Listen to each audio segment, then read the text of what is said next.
Oh, wow. There's people waiting for us here. How is that possible? How can people chat before we even go live? I got to figure out how this internet thing works. Are these people even there?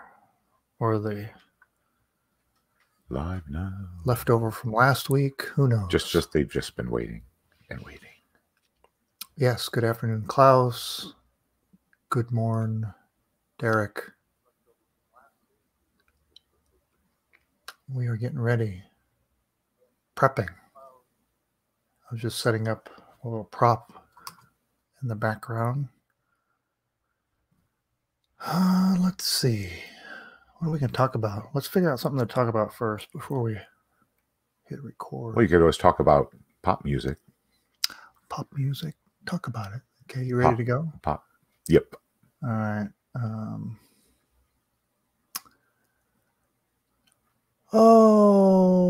Let's see. I guess we'll give people a chance to shuffle in. I know there's a lot of people in line, just outside waiting. You know, right there at the top. Got to get past the bouncer and.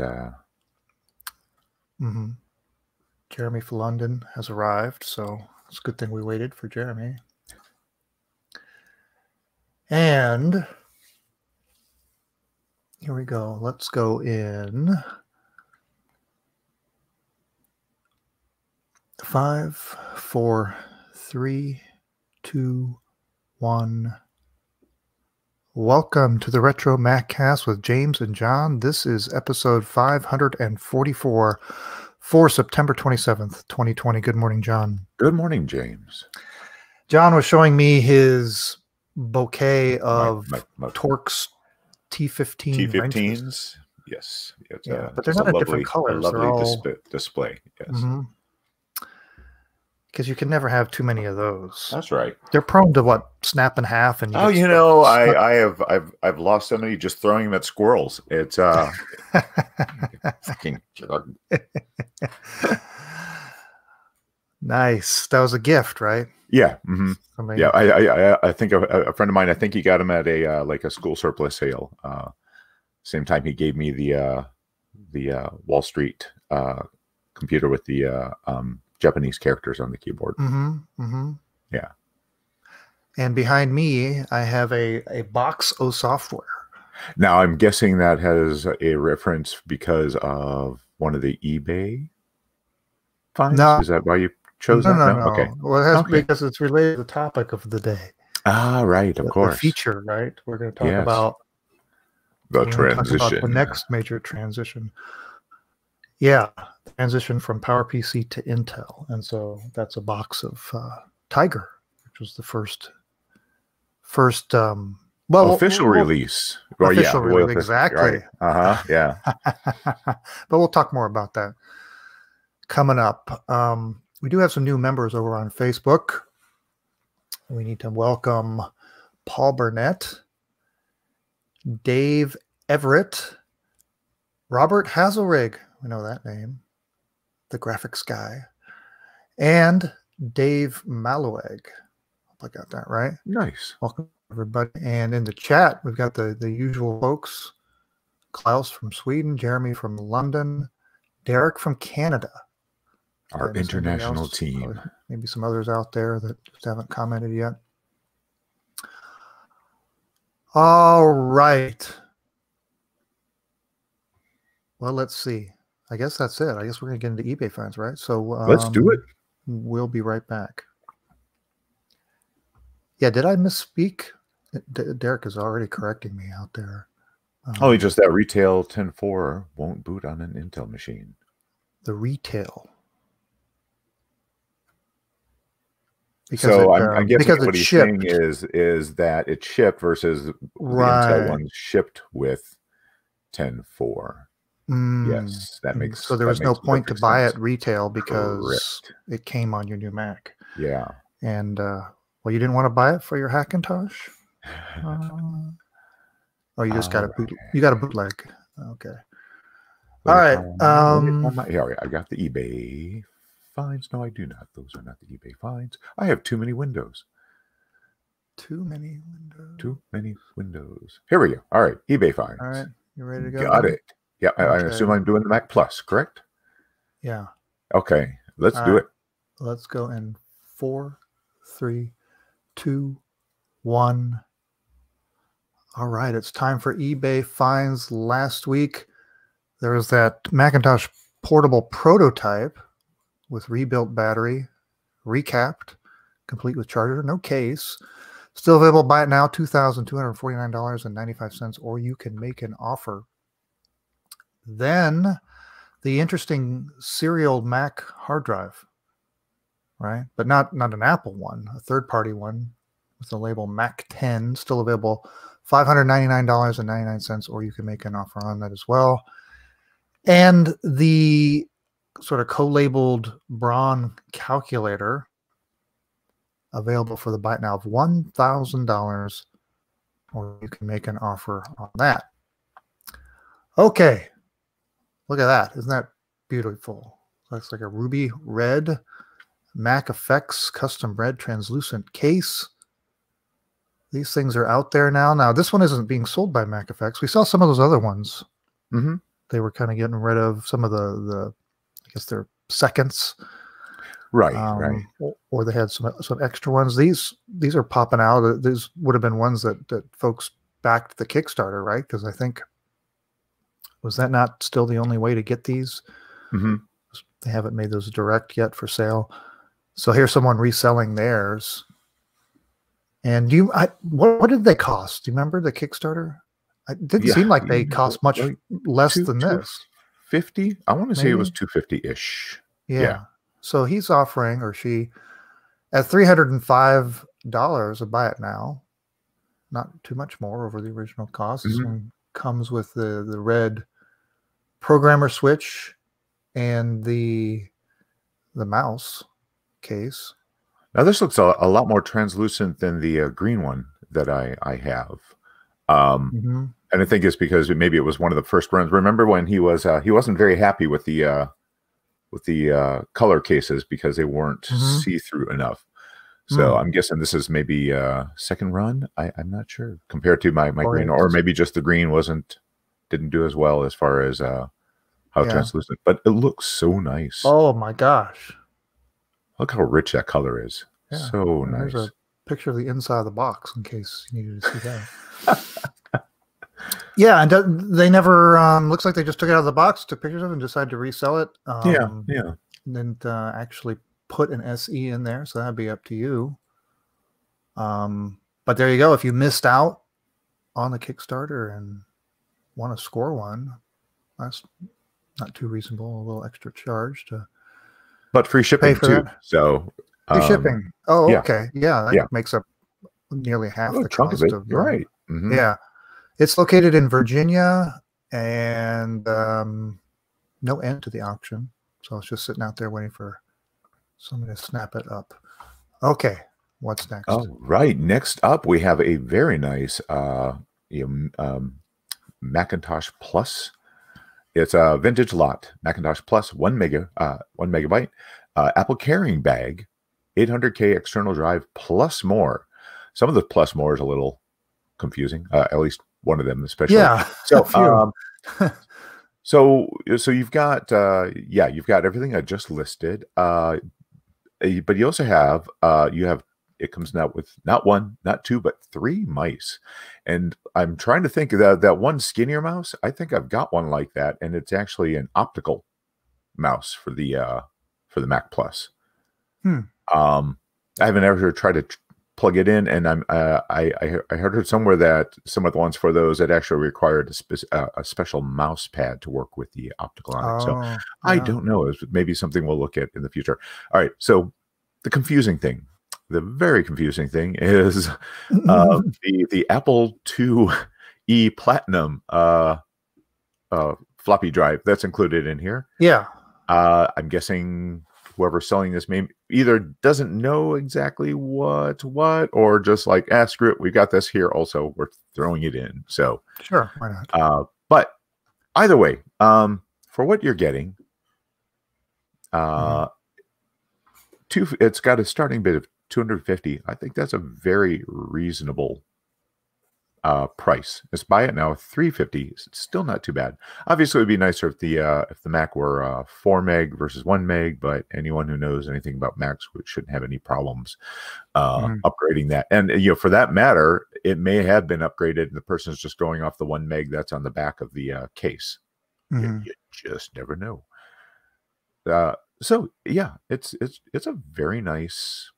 The bag alone makes it awesome. Yeah, there are no photos of it in operation. Yeah, well, no, there is one of it on. Oh, is there? I missed. Yeah, with the flashing question mark, because obviously they don't have floppy, but you can see the screen looks. Yeah, okay. It's on. It's you're not getting any of the sometimes symptoms of the like the checkerboard screen or anything like that. Yeah. There we go. So this has 4 days to go, ending this Friday. And of course, the shipping on this. The artifact on that screen is just the rolling refresh that we're capturing. Correct. Yeah. Yeah. Yeah, it's a good looking case. There's not I don't see any real yellowing or anything. It's okay. All right. What, you learned something? Well, no, I just realized also that if you look again at the front, it's actually, this may have been like an upgraded 512 or 128. Okay. Look at the front. It's not a Mac Plus front. No, it isn't. You're right. Yeah. Yeah. Back. Straight Mac Plus. Yes. Right. So a little bit of a mishmash, but some people might find that preferable. The old original front on there. But yeah. So who knows what you're getting. Right. So it's probably an upgraded original Mac. And the key, one of the clues to that is the original keyboard. Right. It's not so I was that's I didn't. Oh, there it is, the picture. Okay, yeah. Oh, yeah. And the numerical pad. Numeric. Okay. Yeah. Yeah. Right. So separate. Right. Okay. Yeah. There's cool. So you add all that up, and there's some value in there. Absolutely, it's well worth that price. Even through the $350 buy it now is not bad at all. Right. All right. Well, great. Okay. What's our last one? Look at that picture. That's kind of looks like a collage of stock photos of different Macs and Apple computer. This listing is from Denmark, and I'll read the description here. It says, big Apple collection of old machines and accessories, as well as a complete concept for sales and collaboration. Okay. It says we have more than 150 Apple machines and products from the first Apple computer to today. Okay. I'm interested. Quick sales, $26,000. Contact me here for more information. I receive a complete overview of the collection. The collection is for exhibition. Not everyone works. And if you go over to, did you go over to the applevintagecollection.com and check out the webpage? Is that it looks like they were trying to get maybe a museum going. There's kind of some mock-ups of maybe an Apple museum, and I either didn't come together or something. So perhaps they're just selling off what they had acquired. But there's they do have pictures of like individual machines, of the individual machines. Yeah. Right. Now I don't see like an Apple One board or replica in there. Yeah, I don't know my first Apple computer. I'm not sure which first one they're talking about. Yeah. The web page is very slow. It's slow to get those bits across the there. Okay, there it is right there. But that you can tell that that's a concept drawing. Right, exactly. Yeah. Yeah. Interesting. So yeah, applevintagecollection.com. Maybe you can glean some extra information about there. But there is a listing on the eBay listing itself. There's a list of all the computers that they have, and so you can scroll through there, which includes a Lisa, right? A couple of them actually, a bunch of Apple IIs and SC30s. Look through their various accessories and message pads, and I mean, it's a pretty long list of stuff. So it's well inventoried. They don't have actual photos of them here, right? Right. Those are just stock photos. But it is a lot of stuff. They said over 150 computers or items? Like, so the other thing I wasn't sure is are Mhm. they? Did they just do the price of the 26,000 because they are hoping to sell them all in one lot, or was that just kind of a placeholder? I think So you can contact. that's the price. Quick sales total. Well, oh, it says down at the bottom of the description, it says quick total sales 22,000. Okay. But of course, there's no make an offer. I don't know. It's kind right. of Well, then, an odd and the other listing. thing, yeah, because I have not run across something that this is a classified ad listing. There is no bidding on this item, so contact the seller for more information. I don't think I've ever seen that on an eBay auction. Oh, before. yeah. It's like a new way that they can do a list. It's like right. You can't even buy it here, even if I wanted to drop $26,000. Mm-hmm. You have to contact the seller. So it's it's actually designed to be off eBay sales transaction, which is kind of an interesting thing because I mean we've seen how so many of these, especially high dollar items, somehow the listing comes up next week and it's like item is no longer available for sale. Yes. Which is code for, hey, we skipped eBay and their exactly, yeah, and their commission. So they just pay just some probably fixed amount of money just to have a presence, to establish contact. So there you go. So we may ever know how this ends, right? We might just it might just be gone one week, or just say the listing has ended. All right. Well. Again, you can probably find some more details over there at applevintagecollection.com. Nice URL. I wonder if that comes with the sales price there. Ooh, there you go. Okay. All right. Well, you ready to talk? Yeah, let's talk about transitioning. Let's see what's going on in the chat room. Oh, so yeah, there's some information about the mouse. You can print your own special mouse pad if you have a 600 DPI printer. I do have access to that. Yeah. Yeah, so I'm gonna have to pull out that mouse and give it a try. It seems like that mouse your hand would cramp up with that. It is very narrow. Yeah, it's a. All right, let's go in 5, 4, 3, 2, 1. Okay, well, we've been talking transitions because we've got a transition here on the horizon when the Mac community moves from Intel to Apple Silicon. And a couple episodes ago, we talked about the 68K to PowerPC, and now we're going to talk about PowerPC to Intel. And this one you lived through, right, John? Mm-hmm. Yes. John and I put down big money for our G5 Power Macs. Yes, we did. Because, and that would have been what? Maybe a year or so, or maybe even less than a year before this big announcement. We were riding high. That G5 came out, and that looked like, you had the new aluminum enclosure, and you felt like, oh my gosh, this is the pinnacle. And especially I had upgraded from my only other PowerPC machine at the time was my blue and white G3, which I had bought new. So I had upgraded from the blue and white G3 Oh, you skipped the G4 to the G5. Yeah. Wow. It's like flying high with the G5. Yes. Yeah. And I got the big liquid cooled model.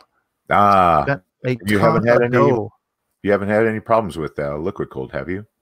Been running every day, every hour since then. No, it's sitting somewhere in the house. Well, we had a bunch of those leaked all over the floor. Oh yeah, we had a bunch of those at the photo lab, and that's what happened. Ended up happening to all of them. They were getting heavy use too. Yeah, that's true. So I'm very happy that mine's an air cooled dual core. Yeah, two processor. Very good. Yeah, I can still remember that was the most I'd ever spent on a computer in my life. And since I don't think I don't think I've spent more since then. Oh, I think But my it was MacBook Pro probably cost more. I spent with the monitor, which was the big Apple Cinema display. Oh, okay. That whole bill was I think $5,000. Wow. Yeah, and that was 15 years ago, right? Yeah, but that monitor alone was probably that was like 2K or something. 2,000. Okay. Something like that, yeah.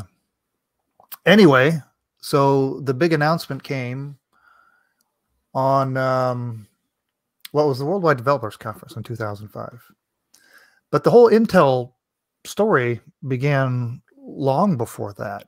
And we mentioned it that last episode when we were talking about transitions, about the Star Trek project, how there was actually a working System 7 for Intel way back in the 90s.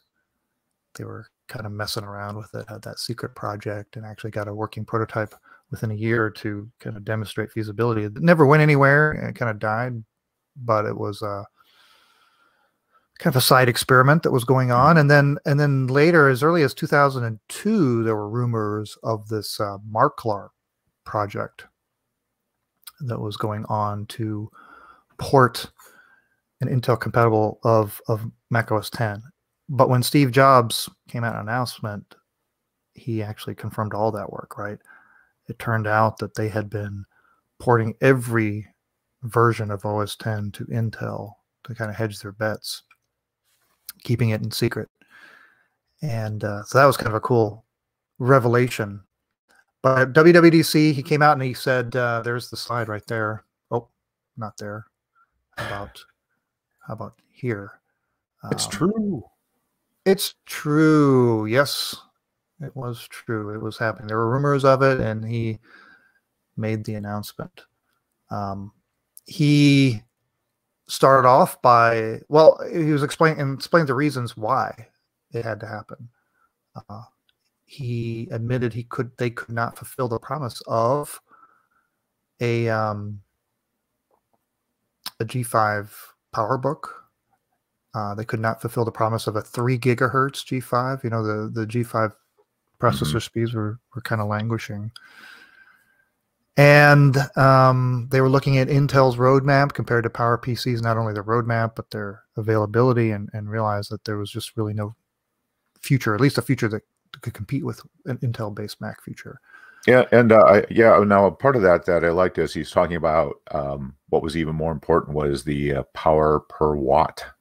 How much? Yes. And it's like that's why they're kind of doing what they're doing next, is because the ARM processor. Right. So yeah, that was a key thing in his discussion of comparing PowerPC versus Intel. And he had the graph that showed they had like how many units per watt. 15. Yes. Yeah. How many units per watt, and Intel was just dwarfing that. I would love to see how many units per watt Apple Silicon is cranking out compared to 15 of PowerPC.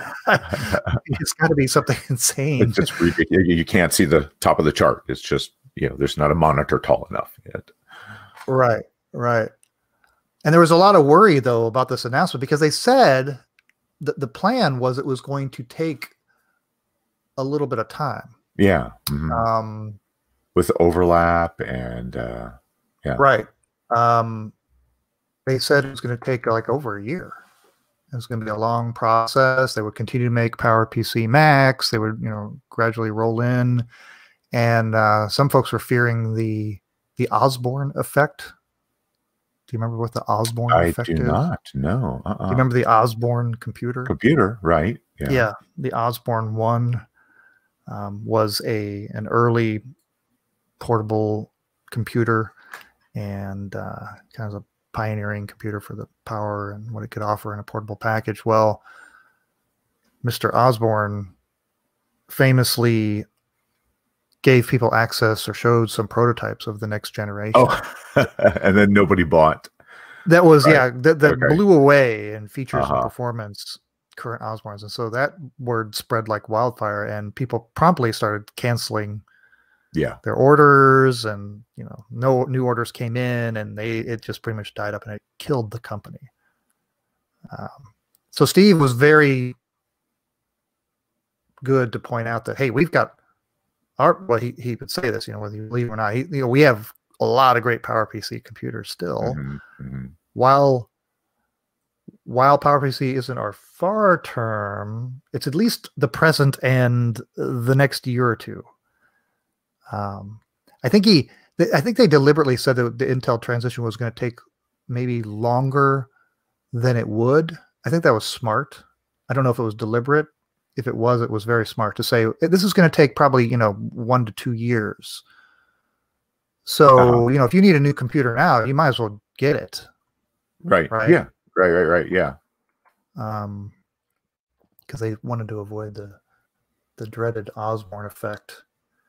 And then of course then he started talking about how smooth the transition was going to be, talking about how Mac OS X led this secret double life for 5 years. All the way from the original OS X. I also of course like the revelation at his demo unit.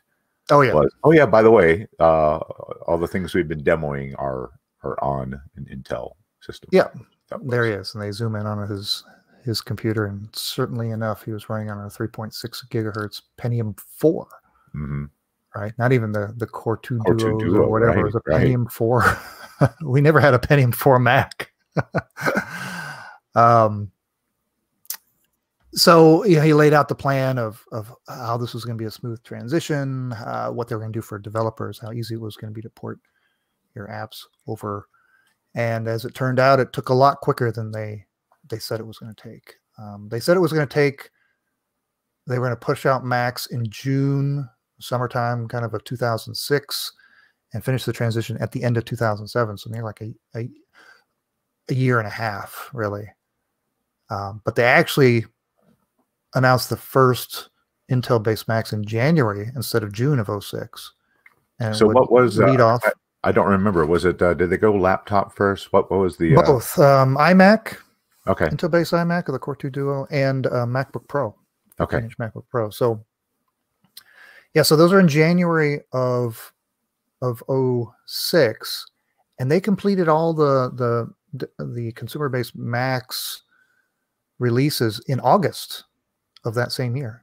So forget about even going into 2007. They were done 5 months early start, and total transition time was what, like 210 days or something like that.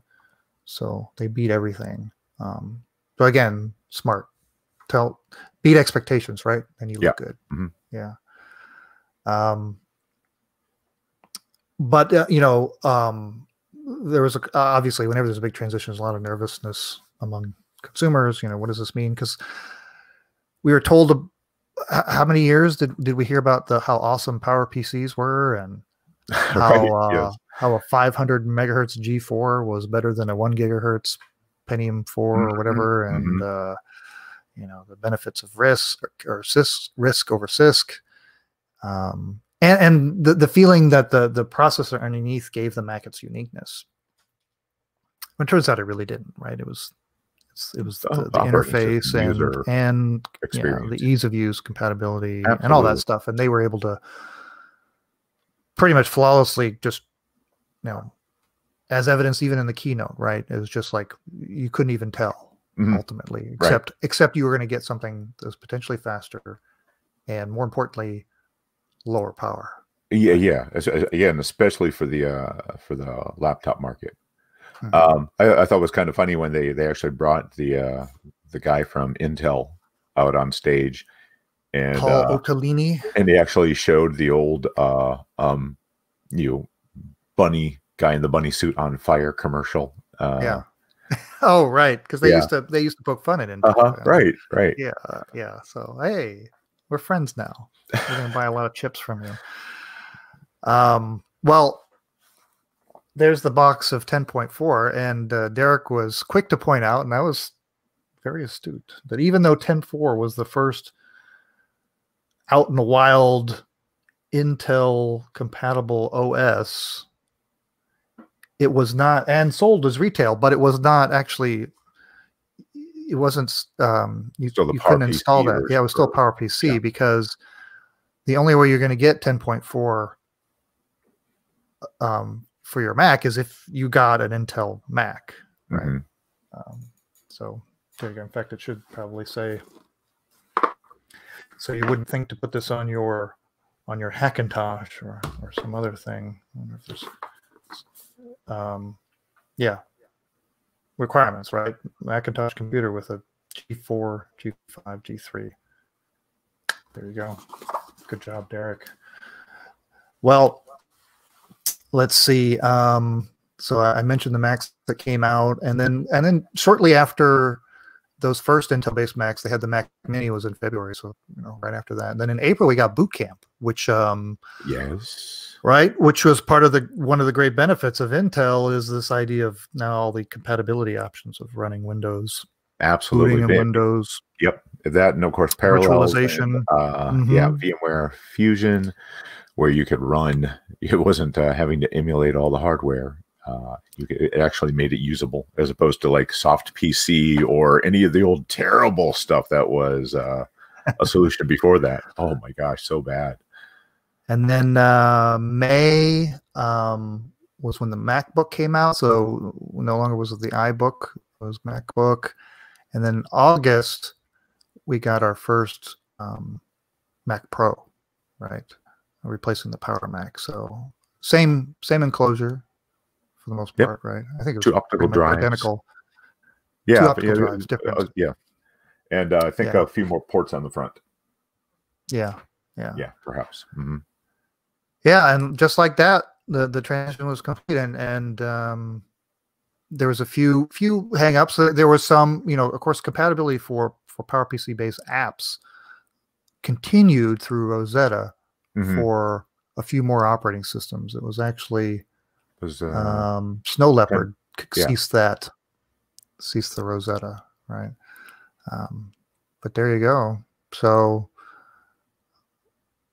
let's see. Oh yeah, Derek also mentions the 4 disk bays versus the 2 on the G5. Oh, lots of disk bays. Yeah. Well, I don't know if I can't recall ever seeing a side by side of the innards of a G5 Power Mac and a Intel based Mac Pro, because I know the innards of my G5 and it's like all processor. It's the dual processors. It's still pretty much like that for the Intel also, but it's got the way they've got the drives. There's 4 caddies. They're a lot easier to get the drives in and out of on the Mac Pro. You basically had a little aluminum lip that you could just pull it right out, and there were your drives, and you had 4 in a row. It was very nice. Nice. Yeah. All right. Well, that's it.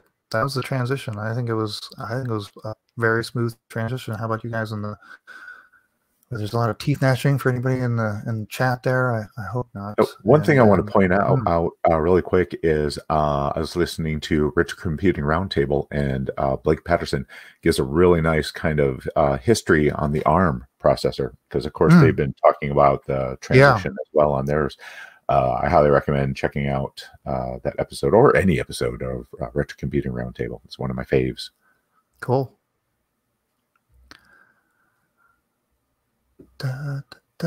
Virtual PC. Oh my gosh. Yes. I actually had a copy of. Hang on a second. Let me see which one it was. I got one too.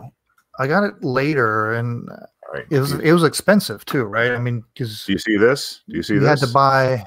This is my receipt for my blue and white G3. Okay. Yeah, and I have on here is Virtual PC was $149 for something that kind of almost somewhat ran Windows. But and I forget, did that include the Windows license? Yes. Yeah. Okay. Well, it wasn't so bad. Yeah. It was. It came. I forget what version of Windows it came with, but yep. Yeah, Rick Carr is talking about the thermals. Oh, that was one. That is the thermals of the Mac Pro, much different. So you could cram more stuff in there. Speaking of that, there was a great quote during, I don't know if it was a financial call or what it was, but back in 2003 when they were working on getting a G5 into PowerBook. Back then, Tim Cook was the executive vice president of worldwide sales and operations, and he called the G5 PowerBook the, quote, mother of all thermal challenges. Oh, yeah. Mm-hmm. Yeah.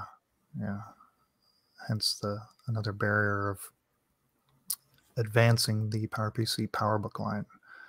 And they were selling a lot of, can you imagine, I don't remember what the ratios were, but laptops were like crazy back then.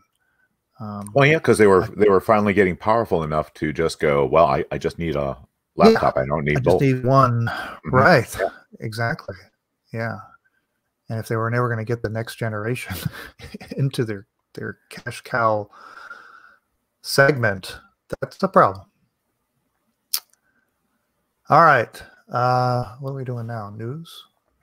I guess we're on to news. Let me bring that window up. Windows.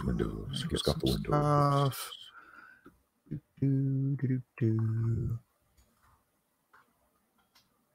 All right. Couple of things. Of course, we're in the dead zone between Apple events. All right. Ready? Nope. Still trying to find the right window.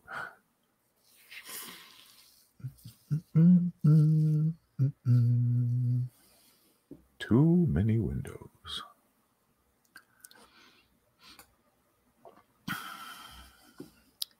PowerBook G5s was great for college kids that didn't have room for electric frying pans in their dorm. Yeah, we are in the dead zone between interesting Mac products as well. It's been so long since we've had any kind of real. Yeah, I really hope they do something very interesting. Change, yeah. Yeah, with the ARM, just a completely different look. Just mix it up a little bit, guys. Come on. Mm-hmm. All right, you ready now? When you are. Yeah. Okay, here we go. Let's go in 4, 3, 2, 1. It's time for the news. We are in a bit of a dead zone between Mac events. We had the Mac event, and we're coming up on what we can only guess is probably an iPhone event, and possibly some new Mac product. Now, we were just talking about the transition, right? And how they overestimated or kind of fibbed a bit and said that it was going to take longer than it actually did to make that transition. Is it possible they're going to repeat that strategy? I don't know. They give us any kind of timeline at WWDC about how long it was going to take? I think they did. I have to go back and look at that. I don't remember.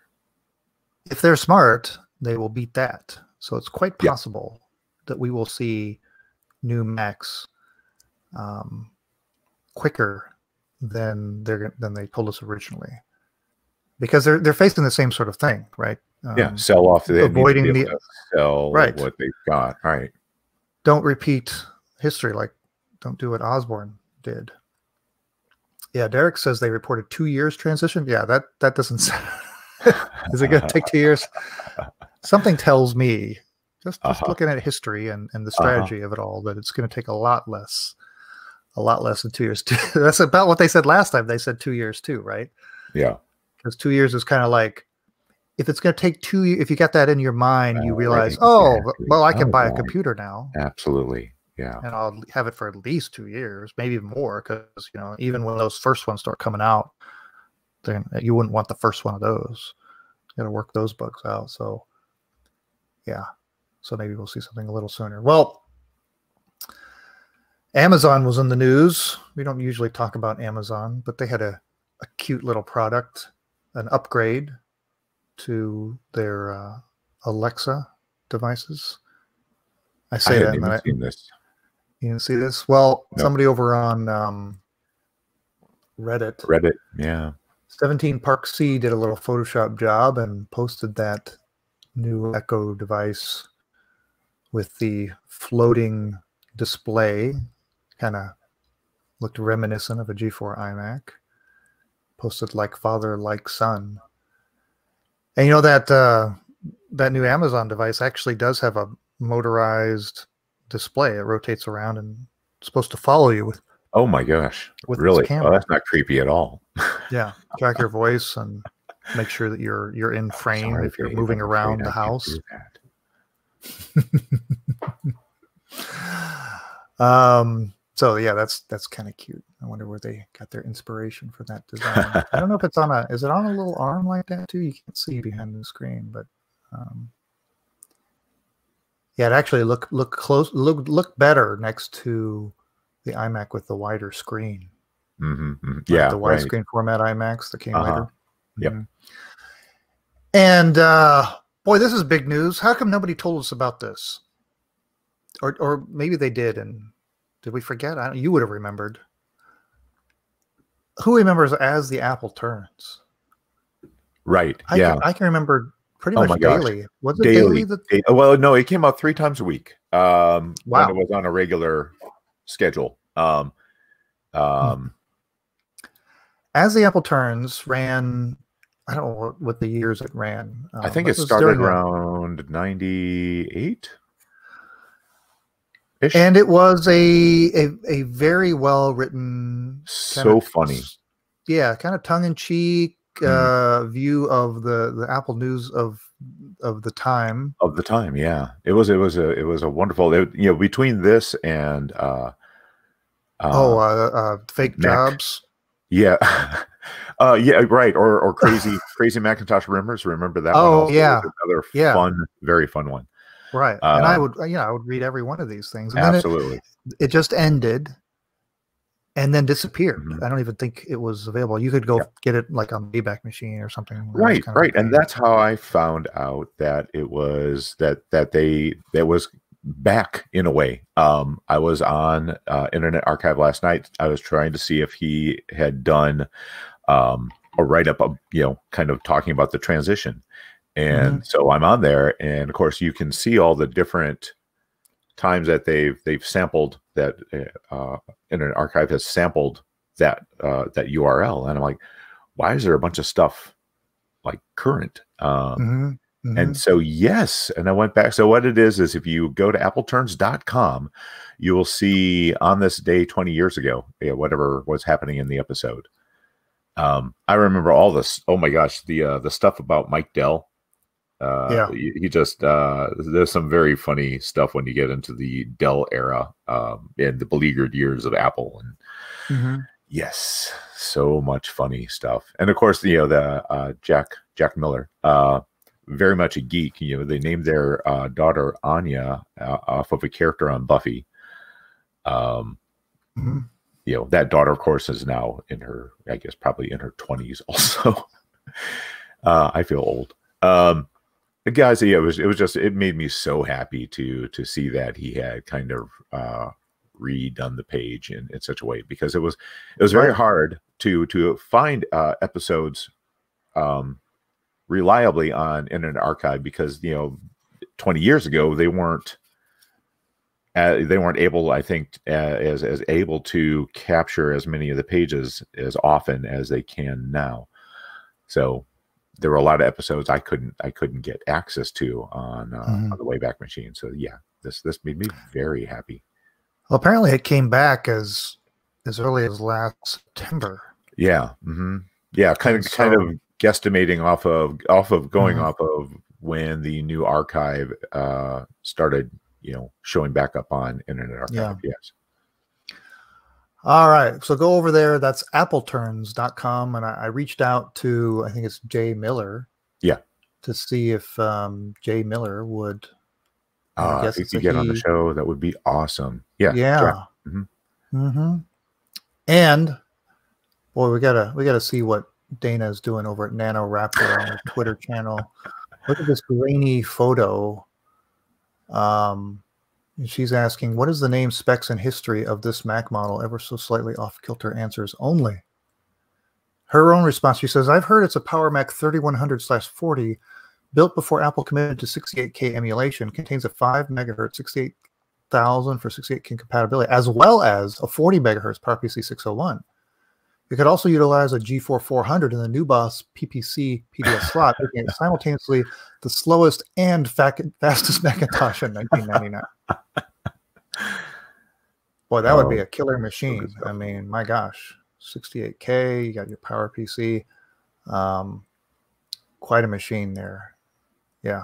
And of course, retaining the floppy drive too. So that's, of course, twitch.com/nanoraptor. All right, John, we lost your video. Oh noes. Let me try starting the cam again. Can you see? Oh no, because there we go. Yeah. What happened? I have no. I may have accidentally just hit the button when I was trying to find Windows. Who knows? Oh. Okay. Well, yeah. it happened in the middle of the last segment. Okay. Well, somehow it was actually turned off. I saw the little stop cam, but of course I didn't realize because I was looking at the web page itself, not our stream. So yeah. All right. I don't know. I don't know what we'll do next time. We'll talk about it between now and then. I think we're done, right? We got to do that. I do believe so. Yeah. Okay. All right. Let's go in 5, 4, 3, 2, 1, and that wraps it up. We will be back next week. Haven't decided yet on a topic. Maybe it'll be time capsule time. I don't know, because we'll be into October. Yes, we will. Yeah. We're on a heck of a streak. I was gonna check how many consecutive episodes we've done this year. Yes, right. I mean, it's been consistent since at least February, I believe. Yeah, we haven't missed one since then. Because there's no events that either of us have been able to go to cause a gap. Yeah. Yeah. So we'll just keep on trucking. Anything to report on your end? Nothing on my end. No. What didn't we? I'm trying to think if there's anything that came in the mail. I talked about that SCSI to SD, but I still haven't used this thing. I still need to get around to. Oh yeah, yeah. Do that. Do you have? Because of course I'm assuming you've been kind of packing up things to move into new location. No packing. No packing yet. Okay. Well, I'm just putting stuff in my gonna... car and driving 2 miles, so I can pick up a computer, carry it to the car, actually start doing that. Oh, nice. Set it in the car, drive. I don't have to pack any. I mean, there are some drawers with parts and things that I will just take a plastic bin. It'll take a minute to put everything into the bin. I'll take the bin across the neighborhood and then open the bin, put it into a drawer, and then just repeat that. So got it. Yeah. So you have access to a Mac. You can actually try it with your new SCSI at some point. Well, I mean, I haven't done anything yet, so everything's just sitting here. There might be a Mac or two here. Okay. That could be used. All right. I don't know if I'll get around to it or not.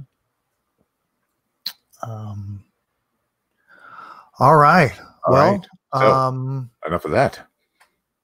Yeah. Thanks to everybody in the chat. Yeah. Thanks, guys. Derek says first episode in 2020 was 510. So 34 episodes to date. Wow. Yeah. Yeah. He should update the episode guide. Yeah.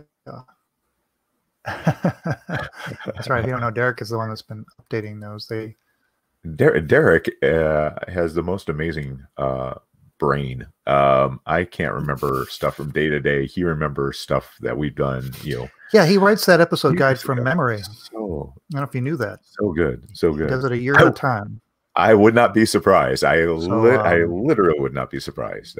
34 episodes of recalling what was on what episode. That's going to put it to the test.